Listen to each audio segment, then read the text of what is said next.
నాయ బ్రాహ్మణుల కులవృత్తిని దెబ్బతీయడానికి కార్పొరేట్ శక్తులు ప్రయత్నం చేస్తున్నాయని భూపాలపల్లి పట్టణంలో ఓపెనింగ్ కు సిద్ధంగా ఉన్న ఓ కార్పొరేట్ సెల్లును మూసేయాలని నాయ బ్రాహ్మణుల సంఘం నాయకులు డిమాండ్ చేస్తున్నారు. కాదని సెల్లును ప్రారంభిస్తే ఆమరణ నిరాహార దీక్షకైనా సిద్ధమంటున్న నాయ బ్రాహ్మణుల సంఘం నాయకులతో మా ప్రతినిధి సమీర్ ఫేస్ టు ఫేస్.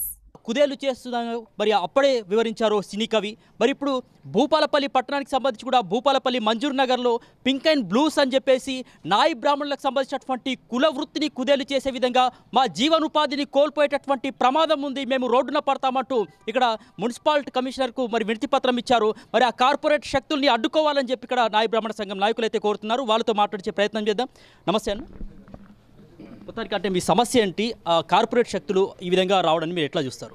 నా పేరు పందిల రమేష్, టౌన్ అధ్యక్షుడిని. ఈరోజు భూపాలపల్లి జిల్లా కేంద్రంలో మంజూర్ నగర్ ప్రాంతంలో ఒక పింక్ అండ్ బ్లూస్ అని corporate salon and beauty parlour వాళ్ళు పెట్టడం అనేది స్టార్ట్ చేసిండ్రు. వాళ్ళది ఓపెనింగ్కు చేయలే. ఓపెనింగ్ అడ్డుకోవడానికి ఈరోజు మాకు ఈ షాపులు బంద్ చేసి దాని మీద నిరసనగా ఈ రోజుకు మూడో రోజు కూడా మేము ప్రతి ఒక్క అధికారులను మా నాయ బ్రాహ్మణ సేవా సంఘం తరపున ఇలా ఎమ్మెల్యే గారిని కానీ పోలీసు వారిని కానీ మున్సిపల్ అధికారులను కానీ ప్రతి అధికారికి మేము సామరస్యంగా మేము ఇలా మెమోరియల్ ఇవ్వడం జరుగుతుంది. అయినా కూడా వాళ్ళు మా మీద అయినా మేము ఏ రకంగానైనా జులుం చేసి పెట్టుకోవాలనుకుంటే తప్పకుండా వాళ్ళు ఇక్కడ నుండి తరిమి కొట్టేదాకా మేము ఈ పోరాటం ఆగది. అది ఖచ్చితంగా స్థిరస్థాయి చేరే టైంకి వస్తే మేము అక్కడ టెంట్ వేసి నిరాహార దిశకైనా పూనుకొని మాది ఏదైతే మేము చిన్న చిన్న కింద ఊకుండే స్థాయి నుండి ఈరోజు పల్లెటూరులో కానీ అక్కడ కానీ ఇక్కడ కానీ చావు కాడ కానీ బతుకు కాడ కానీ పెళ్లి కాడ కానీ ఇవాళ ఒక పెళ్లి కాడ మైలపోలు కావాలంటే అక్కడ నాయ బ్రాహ్మణుడు ఉండాలి. ఇవాళ ఒక కర్మ క్షౌరం చేయాలంటే అక్కడ నాయ బ్రాహ్మణుడు ఉండాలి. ఇవాళ ఒక దేవాలయాల్లో కూడా ఒక కేశఖండన చేయాలన్నా కూడా నాయ బ్రాహ్మణుడు కావాలి. అంటే అప్పుడు నాయ బ్రాహ్మణుడు ఉండాలి. కానీ ఈరోజు మాకు డబ్బులు ఉన్నాయి, మాకు కోట్ల రూపాయలు ఉన్నాయి, మేము విదేశాలలో ఉంటాం, మా ఈ బ్రాంచీల పేరు వినొచ్చి ఇక్కడ మేము పెడతానంటే బిడ్డ మేము పెట్టనియం, మేము అవసరం అనుకుంటే ఇదే పోరాటానికైనా సిద్ధమే, మేము దేనికైనా సిద్ధపడి దాన్ని తరిమి కొట్టేదాకా మేము ఖచ్చితంగా పోరాడతామని మేము ఈ నాయ బ్రాహ్మణ పట్టణ కమిటీని కోరుకుంటున్నాం. భూపాలపల్లి పట్టణానికి సంబంధించి ఎంతమంది ఈ జీవనోపాధి పైన కులవృత్తిపైన ఆధారపడి ఉన్నారు? సో మొత్తానికి అంటే వాళ్ళ వెనుక ఎవరు ఉన్నారని చెప్పుకోవచ్చు. ఇంత ధైర్యంగా అంటే మీరు అందరూ కూడా ఏకమై నిరసన చేస్తున్నటువంటి వేళ వాళ్ళు మాత్రం యథేచ్ఛగా ఇప్పటికే షాప్ ఓపెనింగ్ వరకు వెళ్ళారు. అంటే దాన్ని ఎట్లా చూడవచ్చు? ఎంతమంది ఉన్నారు మీరు?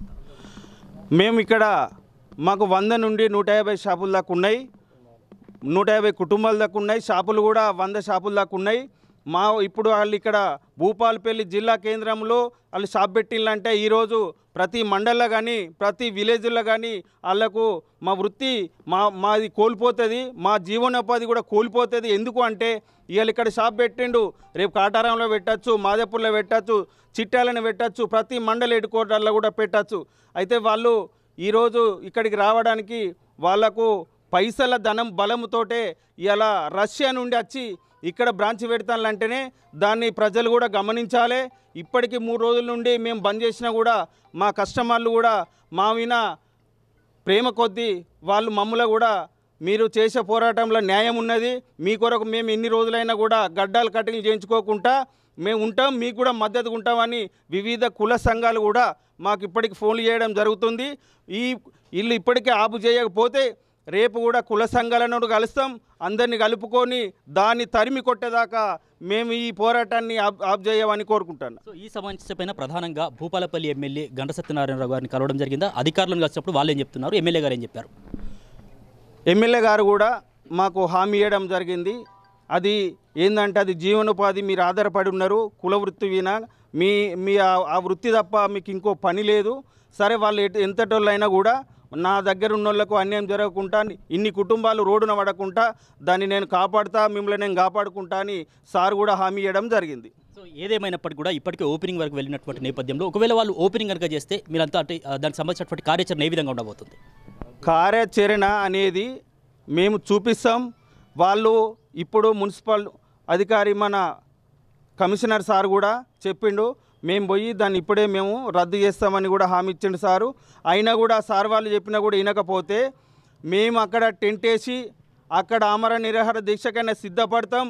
అక్కడ ఏం చేసినా మాకు ఇలా జిల్లా స్థాయి, మండల స్థాయి, రాష్ట్ర స్థాయిలు కూడా అందరు వస్తారు. మేము దాన్ని ఏం చేయడానికైనా పోలీస్ కేసులకైనా దేనికైనా వెనుకాడమని మేము ఇలా ఈ రకంగా తెలియజేస్తున్నాం. దానికి తరతరాలుగా ఇక్కడ భూపాలపల్లి పట్టణానికి సంబంధించి దాదాపు 150 మంది కుటుంబాలు నాయ బ్రాహ్మణ సంఘానికి సంబంధించినటువంటి ఉన్నాయి. ఈ నేపథ్యంలో ఈ యొక్క ధనబలంతో రష్యా నుంచి వచ్చేటటువంటి ఒక కంపెనీ ఇక్కడ నెలకొల్పి మరి ఇక్కడ ఒకవేళ భూపాలపల్లిలో వస్తే రేపు ఇతర మండలాలకు కూడా పాకేటటువంటి అవకాశం ఉంటుంది. కాబట్టి ఇక్కడ భూపాలపల్లి పట్టణంలో ఎట్టి పరిస్థితుల్లో పెట్టనిచ్చేటటువంటి ప్రసక్తే లేదని చెప్తున్నారు. అవసరమైతే ఆమరణ నిరాహార దీక్షకైనా సిద్ధమని వారు హెచ్చరిస్తూ ఉన్నారు. జయశంకర్ జిల్లా కేంద్రం నుంచి వీడియో జర్నలిస్ట్ మధుతో సమీర్, ఆర్బీ న్యూస్.